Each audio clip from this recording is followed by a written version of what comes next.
As a writer and really as a creative, I think the biggest threat to your work and really towards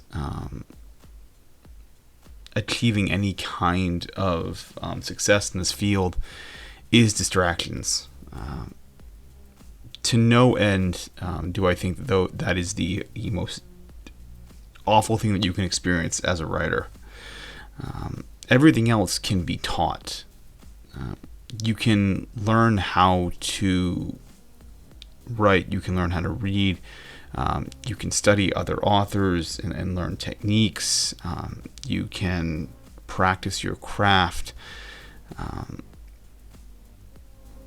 None of that, as far as mechanics goes, is ever really a threat to you as a writer. For the most part, I think writing can be taught. If you're trying to get to the higher echelons, yeah, I think maybe some of that is just kind of ingrained in you. I think some of us are just bestowed that at the highest of levels. But most people, I think, can go from relatively average to good. But your threat is always going to be distraction. It's not your lack of skill or anything like that. It's really just interruptions in general. That's one of the reasons why I've been continuing to write early-ish in the morning. I talked before about how much I don't really like doing it. I don't necessarily feel at my best. I think my best writing usually comes around, like, if I sat down at the keyboard at, mid-morning, 9 a.m. or something like that. I think that is when I'm at my best. That's when my mind's firing properly. Unfortunately, it's just one of those things where I need to sort of avoid distraction, and with this, working in the morning, it allows me to kind of get up and go about my day without having to think about the rest of what's going to happen. What I mean is that if you write, say, in the evening time, your head's already filled with all the stuff from your day. You're thinking about conversations from work, arguments, how bad your day was, how good it was, etc. And it just plays around in your head, and it really distracts you from being able to look at just an empty Word document, right? That blank screen. Or, if you're working on a project, it prevents you from looking at the next section, the next page, the next paragraph, what have you, that you have to pen. You have to be clear-headed. You have to be clear-headed in your need to avoid the distractions of just life.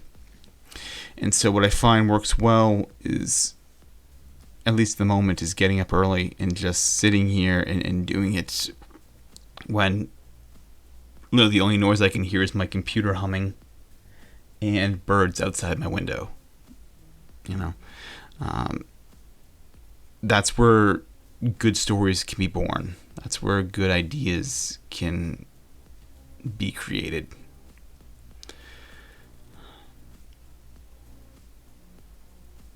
And so,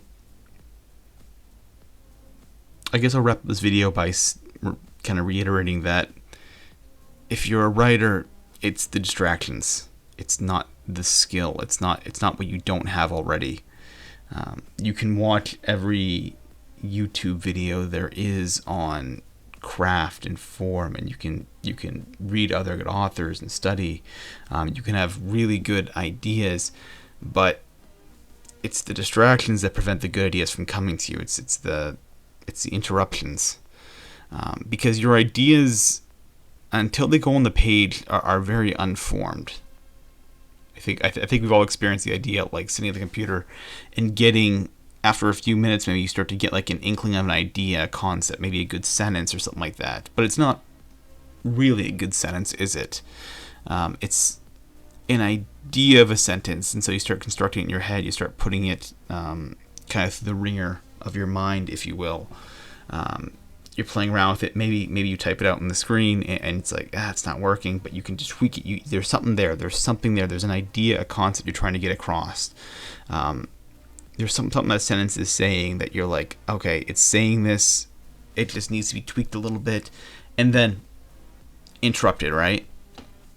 You get and you lose your thought, and you try to go back to it. Like it could be the simplest of interruptions. It could be just someone calling your name briefly just to ask you something, what have you, and you go back to the computer, and all of a sudden you lost it, right? It's gone. It's you can literally look at what you just put down the page, but the sense of what you were trying to say is gone. Your mind shifted too far from it. It's like holding a note. For anyone that plays an instrument, it's like holding a note. Or if you're playing guitar, it's like a vibrato in a guitar, right? You've held it there, and you can't lose the moment you take your hand off the instrument, it goes away, and you can't recreate that moment that it existed in again. You have to start kind of over and create a whole new note all over again. And it's the same thing with writing. The idea exists until you finalize it on the page, and if you're interrupted in the middle of it, it's over. It's gone. And that for me is the biggest threat, I think, to my writing, is that it's losing that. It's getting the idea, getting the inspiration from the muse, what have you, and then just losing it. And so what I'd encourage you to do is to try and minimize that chance of happening, if you can. That is the secret formula for a writer, I think, is being able to sit in those moments without distraction and get those ideas and then put them on the page. And some people are better about it than others. Some people can go to noisy, cafes, Starbucks, whatever, and like write amidst the noise without any issue. I'm not like that. Like, the simplest of distractions throws me off. It's like I need the absolute quiet. Yeah. And so with that, I'm gonna wrap up here.